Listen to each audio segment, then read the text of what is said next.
Class में first आने का बेस्ट उपाय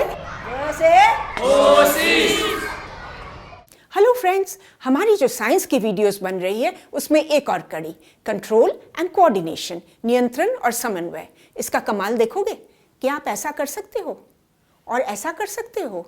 ये सब है कंट्रोल और समन्वय का कमाल। इसके लिए हमें समझना पड़ेगा कि हमारे शरीर में बहुत सारे तंत्रिकाएं हैं, नर्व सेल्स हैं, और ये सारे मिलकर बनता है एक तंत्रिका प्रणाली और नर्वस सिस्टम जो इस चीज़ को हमें हेल्प करती है। तो नर्वस सिस्टम कैसे काम करती है? पहले तो देखो, एक होता है सेंट्रल नर्वस सिस्टम या केंद्रीय तंत्रिका तंत्र, जिसमें है ब्रेन और स्पाइनल कॉर्ड, और दूसरा है पेरिफेरल नर्वस सिस्टम कि हमारे सारे शरीर में नर्व्स फैले हुए हैं। और ये काम कैसे करते हैं? सपोज मैंने देखा सामने एक ग्लास पानी है, मेरे आंखों ने स्टिमुलस को लिया, ये स्टिमुलस मेरे आंखों से गया मेरे ब्रेन तक, और मेरे ब्रेन ने कहा पानी है, आपको प्यास लग रही है तो हाथ बढ़ाओ, पानी उठाओ, पी लो। ब्रेन ने ये जो विचार किया, इसका जो ऑर्डर था उन्होंने इसको दिया निर्गमित तंत्रिका को, मोटर न्यूरॉन को, जो ले गया पेशियों तक। मेरी पेशियां ने काम किया, उन्होंने पानी को उठाया, मुंह तक ले आए और मैं पानी पी गई। तो ये जो पूरा सोच विचार के जो एक काम होता है, इसको हम कहते हैं वॉलेंटरी एक्शन। जैसे बोलना, चलना, उठना, बैठना, सूंघना, देखना, सुनना, ये सारी चीज़ें हैं वॉलेंटरी या ऐच्छिक क्रियाएं। तो हमारी नर्व सेल, मैंने बोला कि मेरी आंखों में स्टिमुलस हुआ और वो ब्रेन तक गया। ये कैसे गया? ये है नर्व सेल्स का कमाल। ये देखो, ऐसा होता है नर्व सेल। इसका जो सिर है वो एक द्रुमाद्रिकृति है, इसको डेंड्राइट्स कहते हैं। जब ये एक स्टिमुलस मिलता है, यहाँ कुछ केमिकल सिक्रीशंस होती हैं जिससे एक इलेक्ट्रिकल इम्पल्स, एक विद्युत आवेग तैयार होता है, और ये विद्युत आवेग चलता है, ये पूंछ से पूरी लंबी एक्सॉन से चलकर दूसरे सिरे पर पहुंच जाती है, और वहां जाकर फिर कुछ केमिकल रिलीज होते हैं, और ये केमिकल जंप करते हैं। जो रिक्त स्थान है, दो नर्व सेल के बीच का जो गैप वाला जगह है, इसको कहते हैं साइनैप्स। ये एक रिक्त स्थान है। केमिकल्स इसके ऊपर से जंप करके अगले नर्व सेल को स्टिमुलेट करती है, और फिर अगला, और फिर अगला, और ये एकदम इतनी तेज गति से, विद्युत गति से ये चलती है कि आपने देखा, समझा, इमीडिएटली ले लिया, बहुत ही जल्दी ये सारे काम हो जाते हैं। पर याद रखना, ये सोच विचार के करने वाले काम है, इसलिए इनको हम कहते हैं ऐच्छिक कार्य या वॉलेंटरी एक्शंस। अब कुछ कार्य होते हैं जो होते हैं इनवॉलेंटरी एक्शंस। फॉर एग्जाम्पल, हम सांस ले रहे हैं, क्या हम बहुत सोच रहे हैं कि हम सांस ले रहे हैं? हमारा दिल धुकपुक धुकपुक धुकपुक कर रहा है, क्या हम सोचते हैं अच्छा हार्ट है, हार्ट को धुकपुक करना है? हम ये सब तो नहीं सोचते ना, ये हमारे शरीर में अपने आप होते रहते हैं। इनको हम कहते हैं इनवॉलेंटरी एक्शन। और एक तीसरे तरीके का एक्शन है जिसको हम कहते हैं प्रतिवर्ती एक्शन या रिफ्लेक्स एक्शन। फॉर एग्जाम्पल, आपने एक बहुत गर्म चीज मुंह में डाल ली, फिर आप क्या करोगे? ऐसे ना? या आपने किसी गर्म चीज को छू लिया, फिर आप क्या करोगे? ऐसे ही करोगे ना? या कुछ कांटे वाली चीज को अंदर छू लिया, इमीडिएटली हम हाथ को खींच लेते हैं। यह है रिफ्लेक्स एक्शन। बिना विचार सोचे विचारे हमारी बॉडी ऑटोमेटिकली रिएक्ट करती है। तो ये जो तीनों कार्य होते हैं, ये अलग अलग तरीके से होते हैं। चलो इसको देखते हैं। मैंने आपको बोला ना, सेंट्रल नर्वस सिस्टम में है ब्रेन और स्पाइनल कॉर्ड। ब्रेन जो है ये तंत्रिकाओं का एक बहुत डेंस एरिया है, सारे न्यूरॉन मिलकर एक बहुत डेंस बनाते हैं, और ये स्कल के अंदर है। हमारा जो सिर है, हड्डियों का ढांचा है, इसके अंदर लिक्विड फ्लूइड है, और फ्लूइड के अंदर ब्रेन सस्पेंडेड रहता है। ये जो दो कोट, एक हड्डी का कोट और फ्लूइड का कोट, ये ब्रेन को सेफ रखते हैं।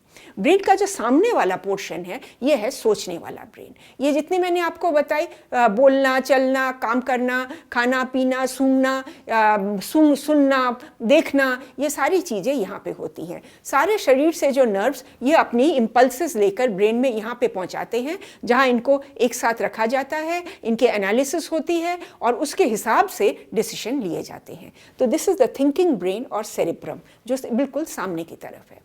फिर है मिडिल ब्रेन।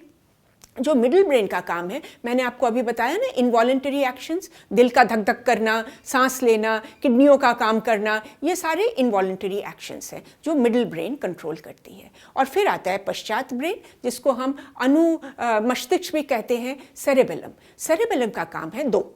एक नंबर, जो हमारे हाथ पांव हिलाने वाले जो काम होते हैं उसको परिष्कृत करना, उसको बहुत अच्छी तरह से कंट्रोल करना। और दूसरा जो बहुत इंपॉर्टेंट है, वो हमारे शरीर का बैलेंस रखना।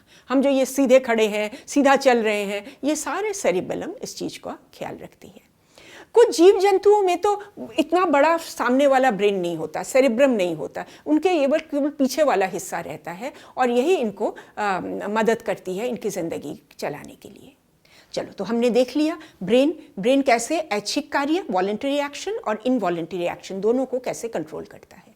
अब हम जाएंगे स्पाइनल कॉर्ड की तरफ। सारे शरीर की जो नर्व्स हैं वो पीठ में आकर एक मेरू रज्जु तैयार करती हैं जिसके ऊपर एक हड्डियों का कवर होता है।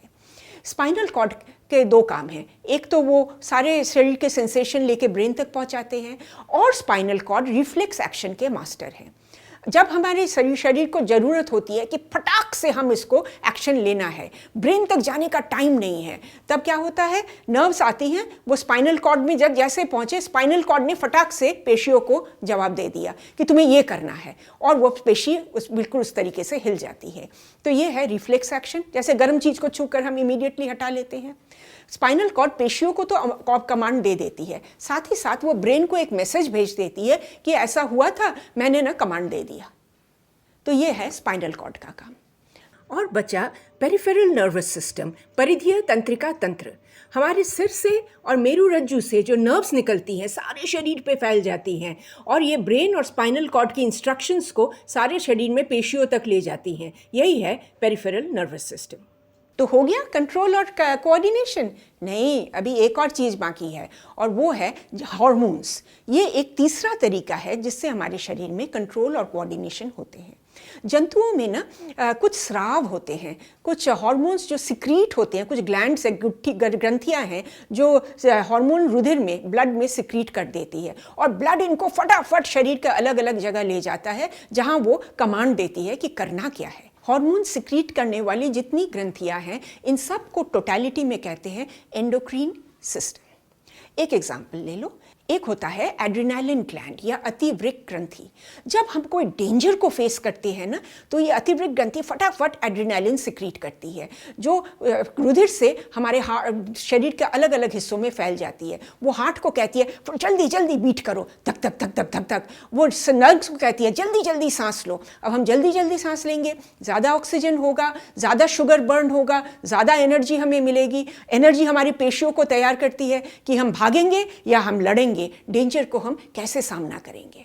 तो ये तो है बहुत इंपॉर्टेंट एक काम हमारे शरीर को तैयार करने के लिए जो हार्मोन्स काम करते हैं। तो क्या हार्मोन्स का काम केवल हमें लड़ने और भागने के लिए में मदद करने के लिए है? ऐसा नहीं है, हमारे ग्रोथ में भी हार्मोन बहुत काम आती है। फॉर एग्जाम्पल, एक अवटु ग्रंथि होती है जिसको हम कहते हैं थायराइड ग्लैंड। ये थायरॉक्सिन नाम का एक स्राव तैयार करता है जो हमारे हाथ पाँव हाइट बढ़ाने में काम आती है। कैसे?